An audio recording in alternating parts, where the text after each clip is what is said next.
In our world, we tend to be differentiated as being disruptive. How are you being disruptive? And I know that maybe has a negative connotation. That's not what I mean. I mean, what are you doing that others aren't that's garnering more attention? And there are easy ways to do that. Now,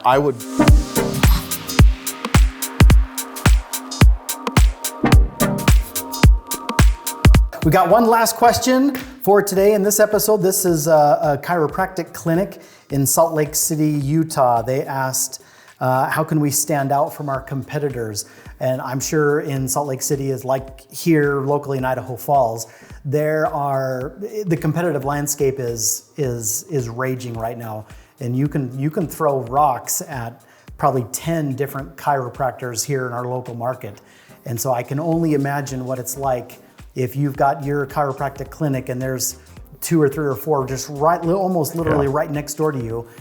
So how do you do it? How do you differentiate yourself just from a marketing perspective online? Thoughts? Well, in our world, we tend to be differentiated as being disruptive. How are you being disruptive? And I know that maybe has a negative connotation. That's not what I mean. I mean, what are you doing that others aren't that's garnering more attention?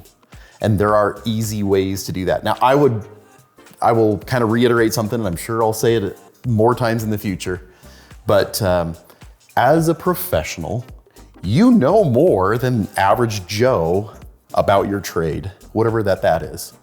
Whether you're a mechanic or you're a doctor or chiropractic clinic or a dentist or a financial advisor, etc., right?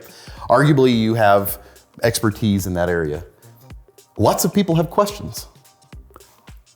Simply answer a question. Give the information to people, but do it on video. And you do that on video.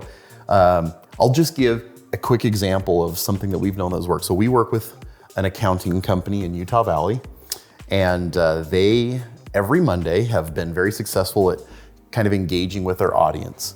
And they have something called the 2-Minute Monday.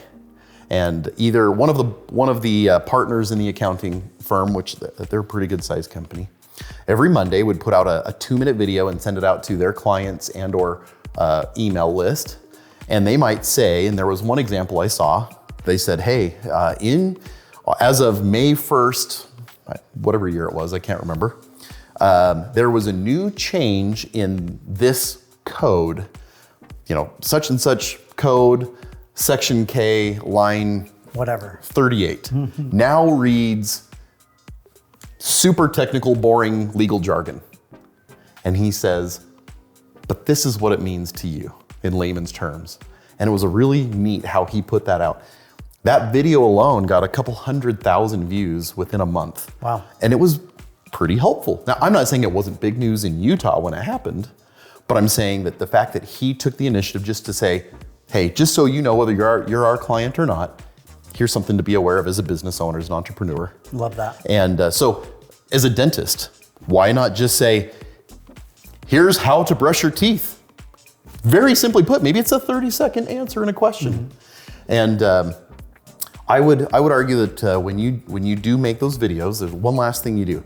Put it up on your website, put it up on your social media channels, put it up on YouTube, or Vimeo or any other video places that are out there. Send it to your people. And send it out. TikTok, what a great place to put it. But one of the reasons why we have seen evidence for the last, or at least I have, for the last 14 years, is that when you've done a really good job at producing, say, an FAQ page on your website, if it is optimized decently, and your website has good architecture, the FAQ page almost always is the second most visited page on your website, right behind the home page and just ahead of the contact page. What a great area that people miss all the time.